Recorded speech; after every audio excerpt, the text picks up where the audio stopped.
Hey, welcome to another great episode today, and we're in for a real treat. You may remember Megan Hewer as the recent and former head of research at Sirius Decisions. She was the number two person at Sirius. She's going to share her point of view today about customer marketing. I'm super excited to bring her aboard to this conversation. Before I do, I just wanted to thank and acknowledge our sponsor today, the Growth Operations Community. If you're ever seeking best practices around marketing, sales, customer success, and just your customer experience overall, Growth Operations is the community to really look to. And I'm part of the community as well, so I should say we, have created a Slack channel and a variety of different resources that are online at Growth Ops. And we're really, really excited about them sponsoring the B2B Fusion show. So with that, I'd like to bring on Megan Hewer onto the show. Hey, And Tom. Megan, Hi there. hey, it Hi worked. there.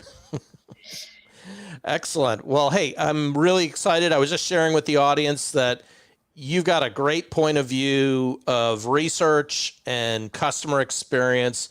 I'd love to just dive right in and tap your expertise. Really, as it relates to this big pivot that we've seen post-pandemic, we're now kind of shifting out of that mode. But a lot of organizations that we talk with or hear about are in this acquisition marketing mode, and they're now trying to shift over into the retention mode. Like, what are you seeing there in terms of trends or skill sets that kind of poured over, or maybe better yet, how do you even measure something like that? Because that was your old company. That's all you guys did was measure that success. So how do you even think about that? Yeah, it's a great question and a big challenge, but I also think it's possibly the greatest thing that could happen to B2B. One of the things that was sort of always an issue, I think, for B2B companies was a real over reliance on top of the funnel demand gen. Marketing was all about top of the funnel. And even though a lot of folks switched over to an account-based model, they were still trying to generate top of the funnel demand, just in a more defined universe. So it was sort of part of the change, but not all of the change that we needed. I think now we're seeing that companies, as they look at their target account list, are going back and saying, oh my gosh, a lot of these folks are no longer in market. A lot of these folks aren't in a position to buy anytime soon.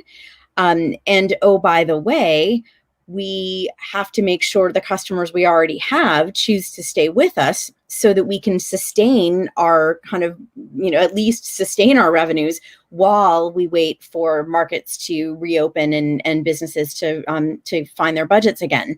So that says, all right, if I can't focus on top of the funnel, and my target universe of accounts is considerably smaller, and I really need to think about the customers I already have, you're making a shift to an entirely different mode of engagement.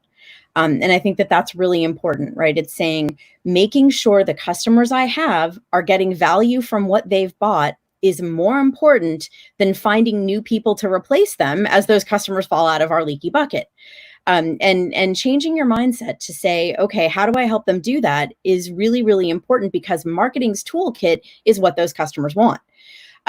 What does that mean? Well, that means first and foremost, online engagement, right? Customers want to be able to find what they want online on their terms, on their timeline. They always have. Marketing just didn't really get involved in delivering it. Now marketing has this opportunity because they're not spending all their time delivering on in-person events and sort of chasing broad-based demand. They have time to go back and say, what are the experiences we need to deliver online? What is the content we need to create to help? And then how do we deploy it in a way that makes it easy for our customers as well as for our customer success teams to then access and deliver? It's a great opportunity. I hope people see it that way. Awesome. And how would you, like, maybe just double click into that? How would you see measuring we're so conditioned to your 1.0, 2.0, 3.0 Sirius model, right? And rightfully so, and chasing kind of the early days of leads all the way down the funnel to close one. Mhm. How would you even think about that measurement in the new world, especially on retention or the other side of the funnel? How would you kind of think that through? Yeah. What I'd love to see people do is create what I call an account map or account persona, right? And it says, okay, a company of this size and type typically has these buying centers in it that we can sell to. And maybe there's one, maybe there's eight, right? It could be depending on what you sell or how broad your product set is. But you basically establish, okay, these are the buying centers I can get into. Within those buying centers, here are the people I need to know in that buying group. And for that's for pre-sale. And then for post-sale, once they've bought, these are the people that I need to know in essentially the retention group. And if you create that map, and then you start to say, what have they already bought from us? And what could they be buying from us? What is our current and potential wallet share, to use the old term? You basically have what my friends at Sirius would have called a demand map, but it's a demand map of an existing customer. So you know where there's growth potential, but you also know what you need to hold on to. Now, when it's about the growth potential piece, actually that measurement doesn't look wildly different than what, you'd recommend for anyone doing demand. You want to say, do I know the right people in that buying group? And then am I doing everything I can to engage the right people depending on where they are in their buying cycle, right? And am I trying to introduce something new to them? Am I trying to get them to progress through the pipeline? What am I doing? How do I know it's working? So, sort of your standard measures still apply. It's just that you're not beginning with someone you didn't know. You're beginning potentially with people you already know, or you're finding people in an existing account that you need to know in that buying group. So that feels pretty normal. It's just that sales and marketing have to agree that they are both now supporting the engagement of that customer, and they will both be rewarded for the engagement of that customer. So that's it gets into a different area. On the retention side, it's similar, but the idea is you're basically saying, okay, this is the product or service that this account is buying from us. And here are the people that are involved. And you've got a combination of executives who are going to be either ratifiers, budget holders, decision makers. You've got influencers who are part of saying, is this, decision still the right one for us? And then you've got your end users, right? People who are actually engaging with you day to day, who may or may not be the same as those influencers, ratifiers, executives. You need to now create that same kind of an understanding that we would have of the buyer's journey for your post-sale customer journey, and understand the different levers that show you whether or not you're tracking to a renewal outcome, and ideally a growth outcome, maybe even an advocacy outcome that they're so happy they want to say good things about you. And depending on how well you know that journey, you may need to go back to the drawing board and map it out. But what you don't want to do is say, it's all the responsibility of, say, account management or product or customer success to support that engagement post-sale. Marketing can play a huge role. We did a study a number of years ago at Sirius where we looked at what is it that customers really want, right? After they buy, what do they want? And far and away, the thing they were asking for was content, right? And to be able to find things online. Guess who's great at that? Marketing all day. They're really, really good at that. They're good at creating digital experiences. And that is essentially the only kind of experience we have right now, other than in product. So, okay, what are we going to do, right? Marketing needs to jump in there, understand where there are gaps in what customers need to get the most value from their experiences, and then provide that. Right. And also kind of shift the understanding from just sales enablement to customer success enablement. And it does get into a little bit of a different kind of set of skills and set of knowledge. But I have to believe, marketers are more than up to the challenge. They're smart. They understand how to deliver a great online experience. Now let's just make that happen post-sale as well as pre-sale. Yeah, you bring up really good points there. Every experience is a digital experience is the one key takeaway and sound bite I'm taking. But just double clicking a little bit into the skill set side of marketers. We've been trained historically to acquire companies or acquire accounts, again, with the lead vernacular and going after acquisition. And now that we're pivoting over to the retention side or the upsell side, how do you translate those skill sets over onto the other side? Like, what can you port over, or what kind of best practices move from one demand gen to the customer experience retention side of things? Yeah. Really, a lot translates beautifully. I mean, think about what a great product or portfolio marketer does. They understand buyer needs, they understand markets, they understand the buyer's journey. Well, let's do the same thing, but let's dig into, okay, after our customers buy, what do they need? What's hard or easy? Where's their friction in the deployment of our solution, or the adoption of our services? What are the things that sellers run into, or account, and actually instead of sellers, you're saying, what do account managers or customer success people run into that they have a hard time answering?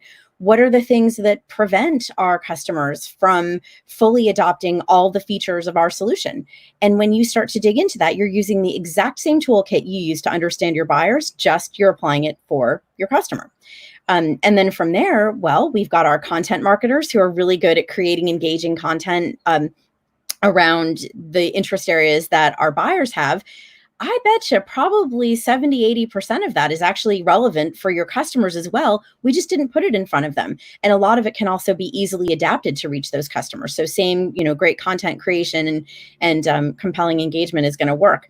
And then the third piece is operations, right? Our friends in marketing operations understand how to have great data. They understand how to create alignment with sales and how to hold each other, hold different functions accountable for contributing to the delivery of the buyer's journey. Well, we can use those same kinds of skills and the same ability to analyze what's working and what isn't in a buyer's journey to understanding what's working, what isn't in the customer journey.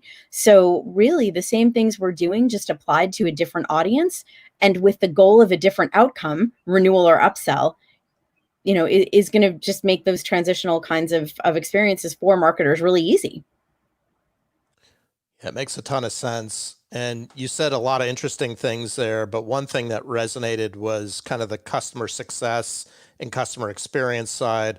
I'm curious, and we talked about this earlier, what experiences have you seen?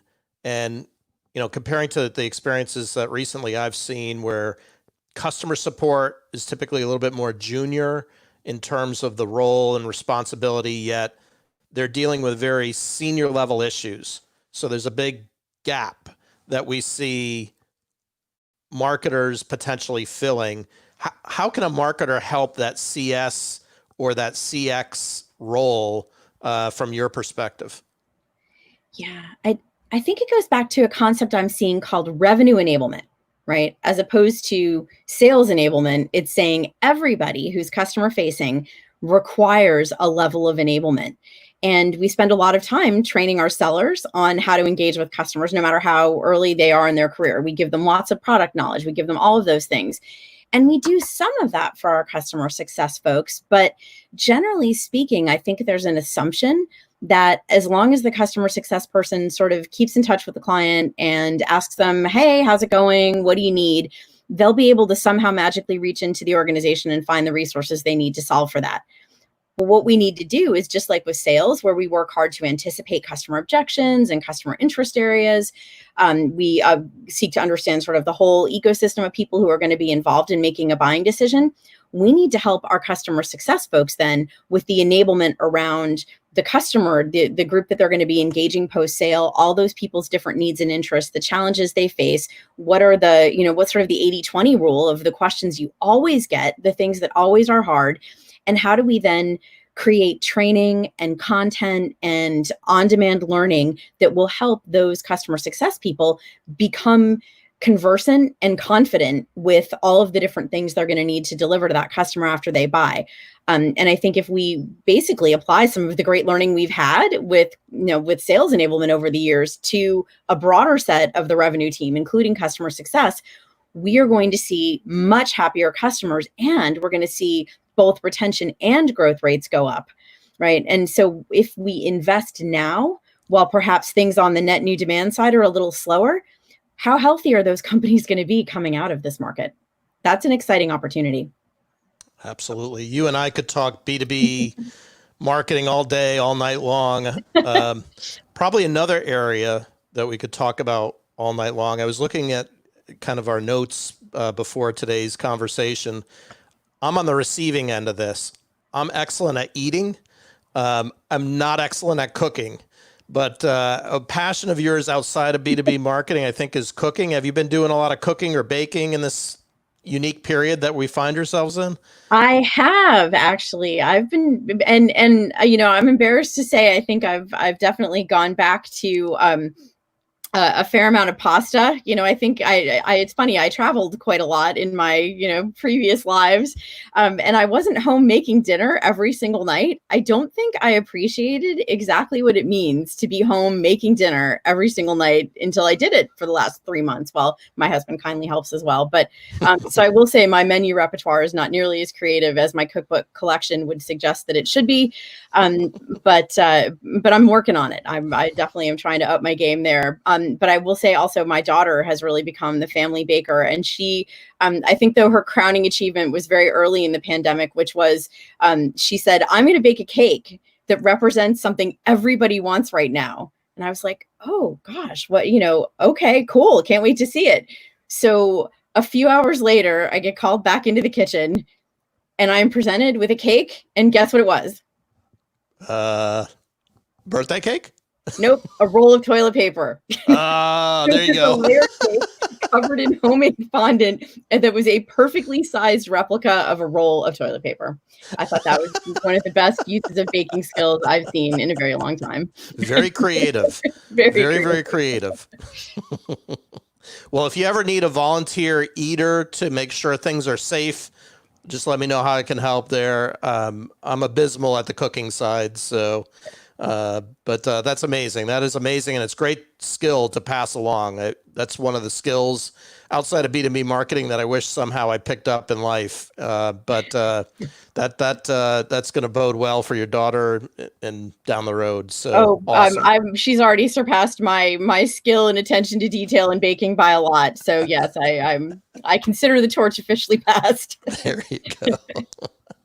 Well, excellent, Megan. Hey, I really appreciate you making the time today to talk customer marketing, and look forward to keeping in touch. Yeah, thanks so much, Sean. It was great to talk.